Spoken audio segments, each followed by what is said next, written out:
Jambo. Mwadhani Agosho. Bwana Yesu asifiwe. Hebu mnisalimie hivi hewani nione watu wa Githunguri na watu wa Lare. Basi watu wa Kiambu, kwanza mimi nimefika hapa leo kwa sababu ya mambo ya maendeleo ya Kiambu County, na mimi nataka tukubaliane na nyinyi. Hiyo loudspeaker haifanyi wewe, kuna mtu hapo ni mtu bure kabisa, ndio? Mimi nimefika hapa leo kwa sababu ya mambo ya maendeleo ya Kiambu, na mimi nataka tukubaliane jameni, watu wa Kiambu, si namna hiyo?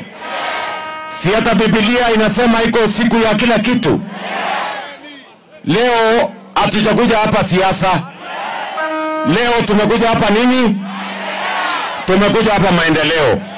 Na mimi nataka niwaombe, na niwaombe hata ndugu zangu viongozi wa Kiambu, tafadhali ndugu zangu, kuna wakati wa siasa, tutakuja kufanya siasa.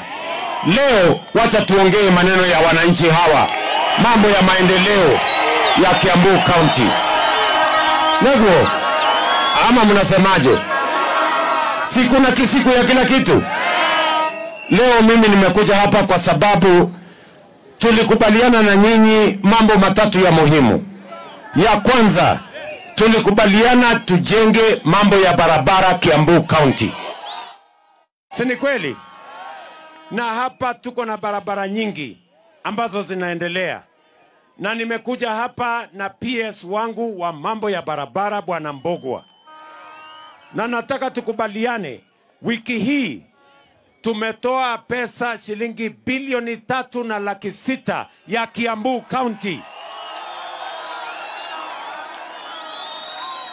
Sikizeni watu wa Kiambu. Sawa sawa. Pale nyuma tulikuwa na matatizo ya uchumi. Tumetengeneza mambo ya uchumi, tumerekebisha mambo ya uchumi. Ile dola ilikuwa 165, sasa imeteremka chini, iko 128, 129. Ile inflation ilikuwa 9.6, sasa imekuja 3.5. Sasa uchumi ya Kenya iko imara. Na kwa sababu uchumi ya Kenya sasa iko imara, sasa tumetafuta pesa na tumepata pesa ya kuendesha barabara zetu, kwa sababu barabara ni ya muhimu. Ni muhimu kwa mambo ya kilimo, tunatumia kusafirisha mazao yetu. Ni muhimu kwa sababu ya biashara, tunatumia kuendesha biashara yetu. Ni kweli ama si kweli?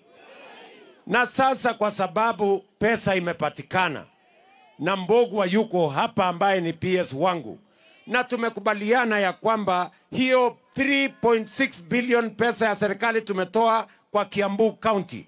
Ile barabara zote zilikuwa zimekwama, sasa tuzikwamue na tuzijenge, tuikamilishe.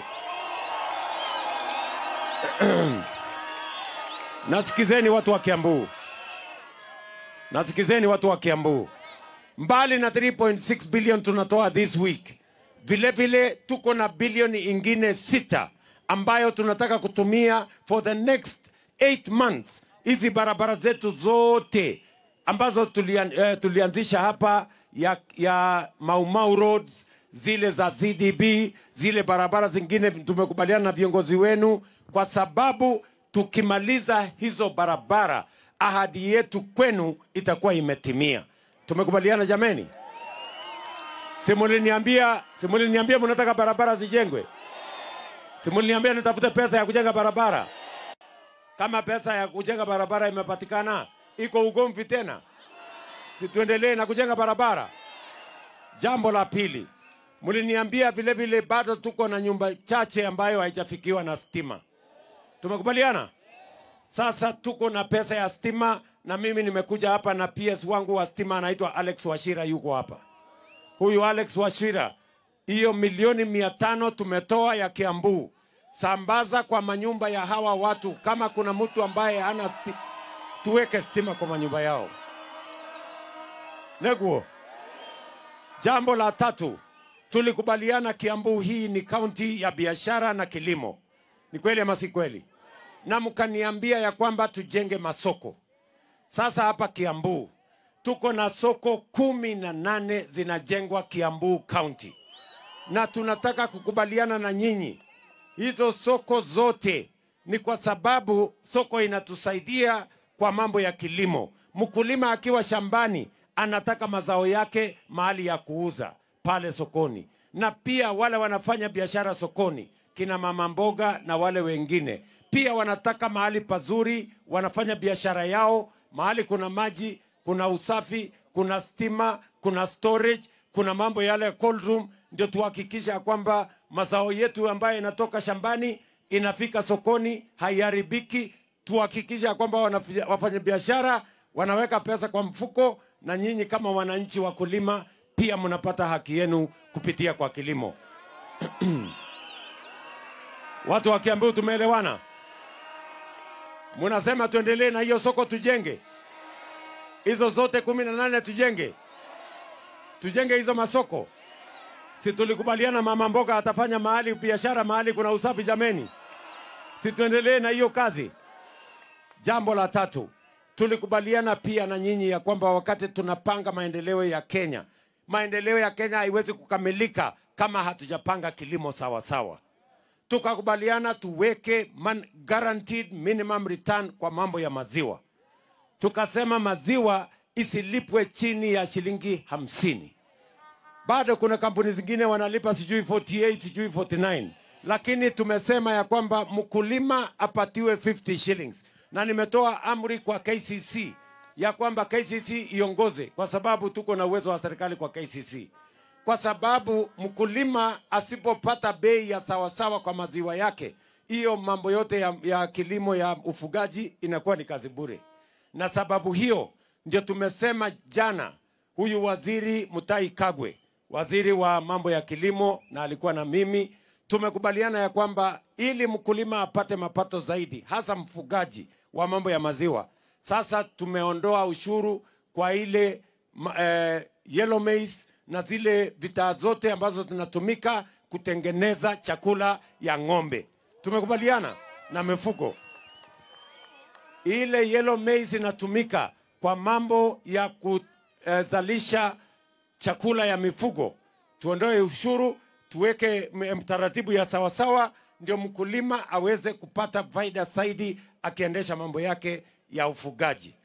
Jambo la tatu, tulikubaliana vile vile na nyinyi ya kwamba kilimo ya kahawa imetekwa nyara na watu wachache, matapeli na wakora.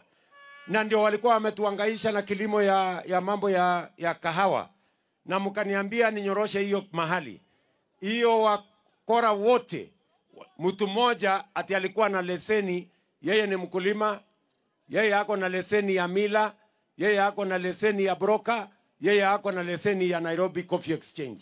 Mtu mmoja ndiye ananyanyasa wale watu wengine wote. Hiyo sehemu yote mimi nilihamisha coffee reforms. Nikaenda nikasema ikuje kwa ofisi ya rais, kwa sababu wale walikuwa na uwezo mkubwa sana, matapeli, wakora na watu ambao wako na kiburi na watu ambao wako na uwezo mkubwa. Wakasema hiyo letwe kwa ofisi yangu ndio nipambane na wao. Leo mimi nataka niwatangazie watu wa Kiambu, ile bei ya kahawa ilikuwa shilingi 50, shilingi 60, shilingi 70.